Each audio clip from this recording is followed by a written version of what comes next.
Mairis Briedis ir paveicis to, ko acīm redzot līdz šim neviens Latvijas boksers nav paveicis. Un līdz ar to ir vēsturisks ieraksts taps Latvijas boksa lielajā almanahā, 9 raundu uzvaru pār ļoti sīvo un ļoti stipro pretinieku Olandu Revanu.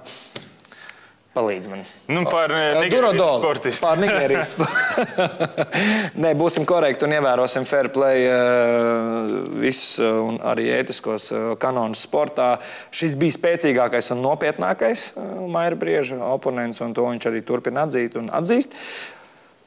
Man nav skaidrs, kā normāls cilvēks var izturēt to, ja? Jo man šķita, ka 4. raundā jau Mairis varēja nokārtot sev uzvaru, bet tam cilvēkam man šķiet viņam ir titāna vai tērauda žoglis.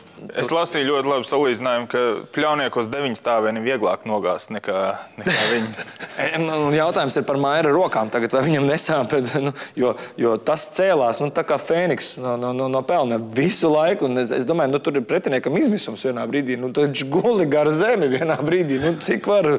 Ja, Pēc punktiem gan Mairis bija jau gan pēc 4. gan 8. raunda diezgan pārliecinoši priekšā, bet skaidrs, ka paļauties uz to, ka tu vinēsi pēc punktiem, ļoti tā riskanti. Jo vienā brīdī tu izlaid vienu sitienu, un Mairis pats ir pierādījis, ka vienu sitienu izlaižot, viņš var nolikt uz dēļiem. Manuel Čārā. Un te noteikti jāmin, ka arī pirmie 2 raundi skatoties uz vietas īstenībā nebija tā, ka Mairim bija, ļoti liels pārsvars, jo tie paši ļoti daudz šie spēcīgie Duradolas sitieni izgāja cauri arī Mairim, un pēc tam to varējām redzēt arī uz viņa paša ķermeni, ka tā pati sejas labā puse bija, jau var redzēt ar zilumiem, ja, un man skatoties Brieža cīņu, man arī tikai tagad, pēdējā laikā skatoties sportu ir tādas emocijas, bet, Briedis skatoties, es tiešām bija tā, ka jūtu līdzi, un tie pirmie 2 raundi bija, skudriņas skrēja cauri, jo likās, ka būs ļoti līdzīga cīņa, bet pēc 4. raunda Mairis tiešām paņēma iniciatīvu uz sevis, un ļoti interesanta nianse, ko varēja vērot, ka Duradolam varbūt pamanījāt regulāri izskatās šī saucamā kapa no 3 reizes cīņas laikā, un man šķiet, ka tur pēc 2. jau bija jābūt punktam. Un tas ļoti aizdomīgi, vai tas bija taktisks gājiens, vai tiešām iespējams... Viņš arī Mairim pa pakaus visu laiku siti, un tiesnesis izlikās to neredzam, un turklāt Duradola bija tas, kurš mēģināja pievērst kaut kādos brīžos tiesnešu uzmanību, ko īstenībā Mairim vajadzēja darīt, un Mairis nostāvēja stoiski, vienkārši